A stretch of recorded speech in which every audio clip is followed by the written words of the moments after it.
celebrating 50 years of Patti Smith's Horses, the icon who changed music forever. Patti Smith never envisioned herself as the frontwoman of a rock band. Back in 1971, when music producer Sandy Pearlman approached her with the idea of making music, she chuckled and insisted she was perfectly happy working in a bookstore. Pearlman had witnessed her captivating performances of poetry at St. Mark's Church in New York's Bowery, where she was accompanied by guitarist Lenny Kaye. That night, the audience included luminaries like Lou Reed, Andy Warhol, and Sam Shepard. But it took Smith 4 more years to embrace the idea of becoming a musician. Finally, in 1975, her groundbreaking debut album, Horses, was unleashed upon the world. This November marks the 50th anniversary of Horses, a milestone that will be celebrated with a tribute concert at Carnegie Hall featuring artists like Michael Stipe, Kim Gordon, and Karen O. Later in the autumn, Smith herself will take the stage for a series of concerts where she will perform the album in its entirety. Horses is not just a record, it's a cultural touchstone, recognized by the National Recording Registry and the U.S. Library of Congress for its significant impact. It was one of the most explosive debuts of the 1970s, igniting the New York punk rock scene just months before the Ramones released their self-titled debut and paving the way for future punk legends. In her 2019 book, Revenge of the She-Punks, music journalist Vivian Goldman describes Smith as a trailblazer, a new breed of autonomous and uninhibited female rock star. At the time, Smith didn't dwell on her gender in a male-dominated industry, at least not until she faced hecklers shouting, "Get back to the kitchen!" during her performances. In the sleeve notes for Horses, she boldly declared herself beyond gender, explaining that as an artist, she could adopt any voice she desired. Today, she is often hailed as the godmother of punk or punk's poet laureate, yet the narratives surrounding the scene still tend to be male-centric. However, it would be simplistic to attribute this oversight solely to misogyny. While Smith undoubtedly inspired a new generation of musicians, her sound was uniquely her own, perhaps best described as punk-adjacent. Horses was infused with raw passion and a disregard for conventional musicality, yet it transcended the typical rebelliousness of punk. It melded the worlds of punk rock and poetry, with Smith's vocals oscillating between singing and spoken word. She openly celebrated literary giants like Baudelaire, Rimbaud, and Plath, and as she noted in her memoir Just Kids, poetry was her guiding principle in music. For her, Horses represented a fusion of three-chord rock and the power of words. Before Horses, Smith dipped her toes into recording with a cover of Jimi Hendrix's Hey Joe in 1974, reimagining the story of a fugitive man into one about the kidnapped heiress Patty Hearst. While the cover was decent, it was the B-side, Piss Factory, that hinted at her future brilliance. This raw, incantatory track, which began as a poem, chronicled her experiences working in a New Jersey factory at 16, where she faced relentless bullying for her love of literature.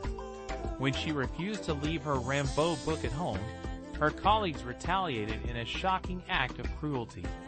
The lyrics on Horses would prove equally visceral, starting with the electrifying opener, Gloria in Excelsis Deo, a reimagining of a B-side that incorporated lines from her poem, Oath, and kicked off with the unforgettable line, Jesus died for somebody's sins, but not mine. This was more than a rejection of religion. It encapsulated Smith's essence, hypnotic, primal, and uncompromising. The album also explored themes of female suicide, alien encounters, and dreams of liberation, with tracks like Redondo Beach and Free Money, showcasing her unique storytelling. Recorded at Electric Lady Studios, just a stone's throw from her New York apartment, Horses featured a stellar lineup of musicians, including Kaye, Tom Verlaine from Television, and drummer J.D. Doherty. Together, They crafted a spiky garage rock sound that would define the late 1970s punk scene.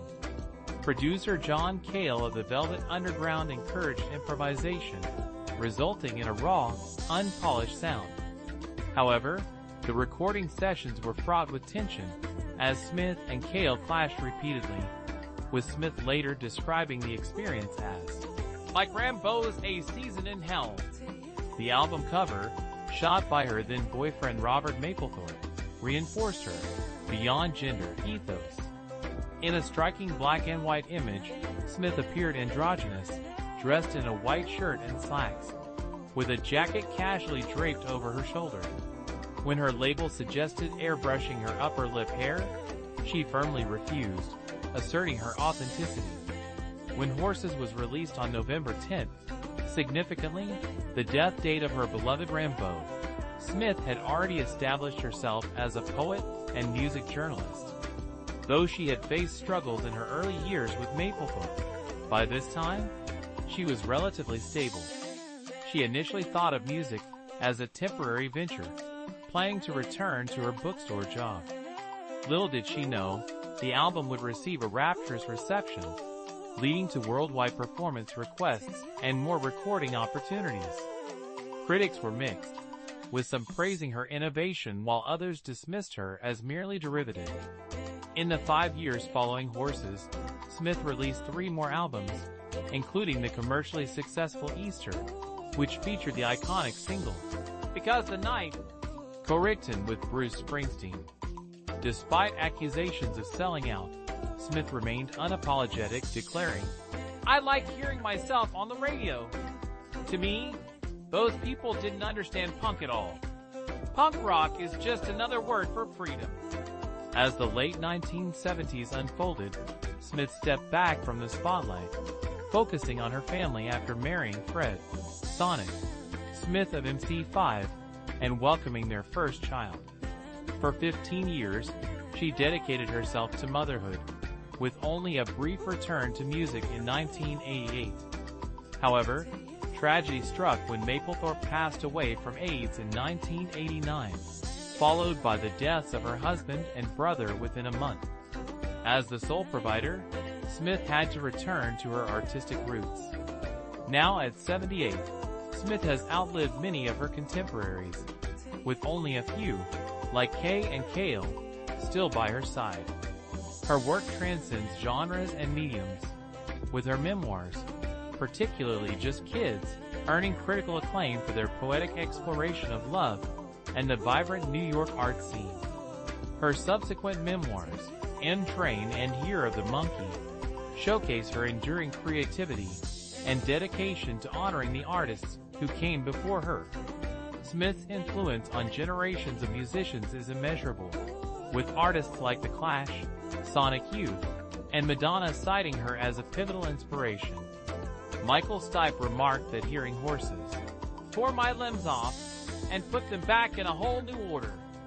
Today, her concerts draw a diverse crowd, uniting old punks and young fans in a shared celebration of Smith's legacy as an accidental icon and a remarkable Renaissance woman. Mark your calendars, for people have the power. A celebration of Patti Smith at Carnegie Hall on March 26th, and don't miss her full performance of Horses at the London Palladium on October 12th and 13th. Tickets are available now.